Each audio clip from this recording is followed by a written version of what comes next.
Hi YouTube, this video is going to be about UK beach shells.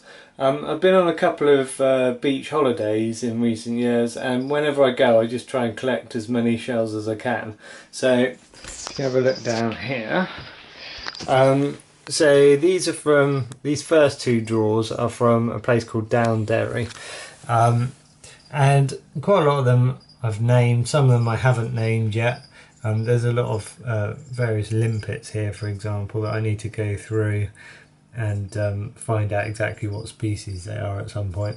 But this is a sort of a newish project, but it's also like an ongoing project. There's a blue mussel there, also called common mussel. I got quite a lot of chitons on this particular trip, so I just collected like a few of each species. I mean, there were hundreds there, so I didn't feel bad about taking a few. And I've managed to name all of these. I've got some really good specimens of each. They're tiny little things. These I bought at a car boot sale, this tub here. I did find some tiny little cowries. Hopefully the camera is picking up the names and the scientific names. So you might be able to use this as a resource for naming some of your own collection potentially. Do double check everything though. I do my best. I've got quite a lot of good books and I go through, but it is worth double checking things. Sometimes it's just nice to have a name as a starting point though, so yeah, feel free to use these like that. So here we've got flat periwinkle. That comes in like loads of different colours. You can see all the different colour variations here. Dog whelk.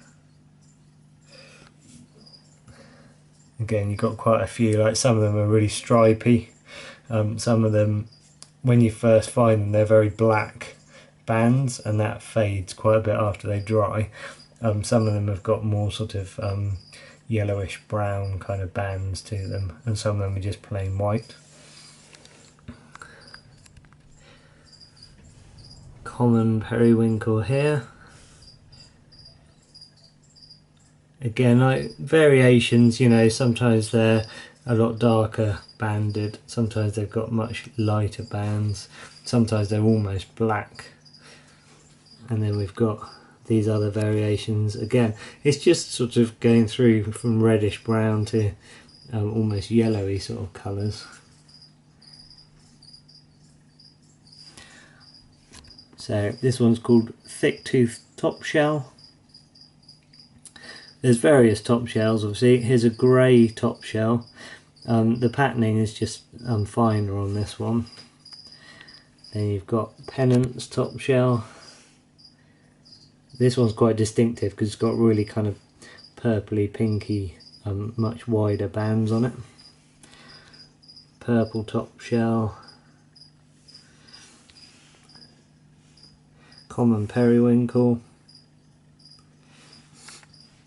Again, like you can see, you know, same as all these other common periwinkles, these ones, when I first saw them, I thought they were a different species, because if you look at the shells, the shell shape of these ones, I think these are just much older, and they've got really kind of bumpy shells.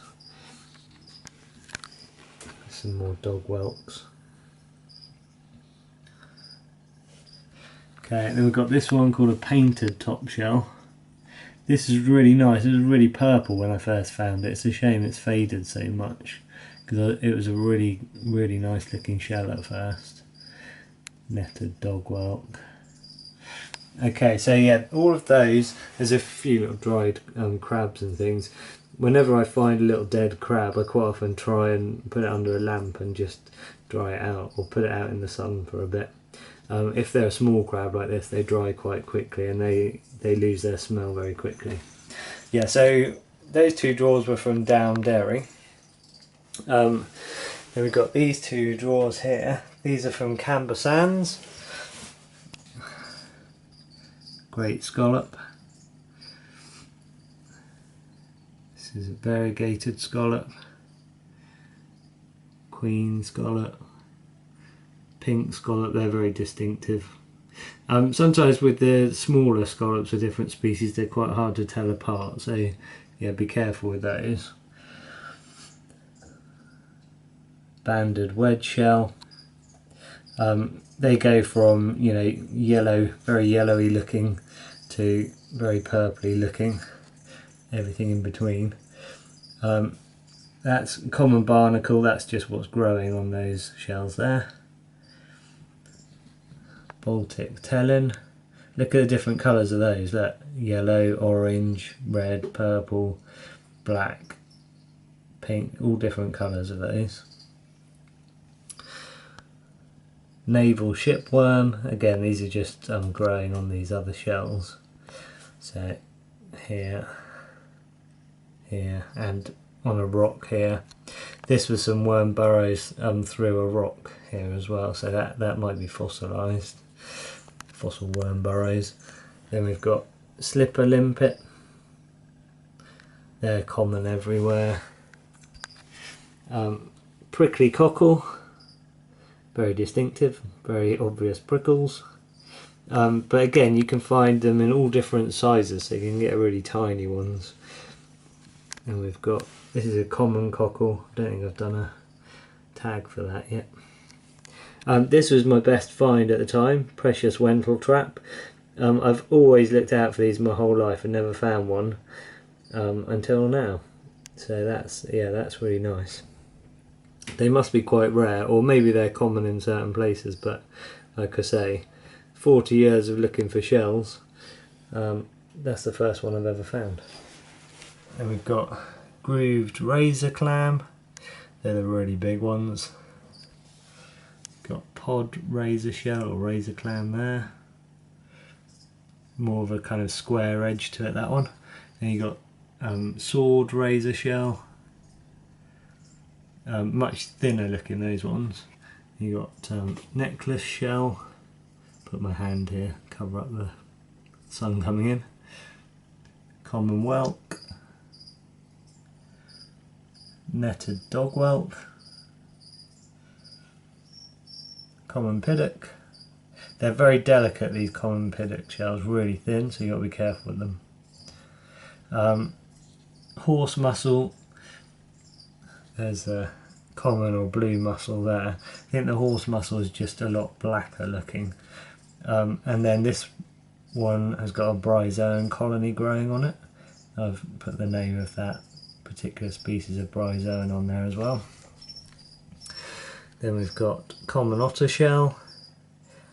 I found quite a few different sizes here, so I just stacked them into each other. Pullet carpet shell. Blunt gaper. This is obvious because it's got a very flat edge to it, just along one side. That's why it's called a blunt gaper. This one. Iceland Saprina. You've got various bits of oyster here. These are the underneath sections, so sometimes it's hard to tell what species each one's from. They're probably all from like edible oysters, I'd imagine, or certainly a lot of them. Okay, so like I said, this is just a start of a collection really, but it just means that whenever I go to a beach, you know, if it's a beach that's got fossils on, you'll probably find that I'll be looking for fossils more. Quite often I'll just go up and down looking on the sort of where the tide has come in and out, look along the tide lines and find bits of, you know, dried interesting animals and things. I have got some cabinets with other shells in and things, so check out my other videos to see those. There's a lot of slightly more interesting things, like I've got like that. I just showed you the common barnacles there, for example. I've got two different types of goose barnacles. They're quite interesting shapes. They're in my bigger cabinets. So like I say, have a look at those. And if I find any more sort of good shells and things in the future, I'll probably do an update. But this is what I've got so far. So yeah, hit subscribe if you like this kind of thing. Check out my other videos for fossils, minerals, anything you can think of that you can find basically when you're walking about. Archaeology, flint tools, all kinds of things. Yeah, hit subscribe and I will see you in the next video. Thanks for watching.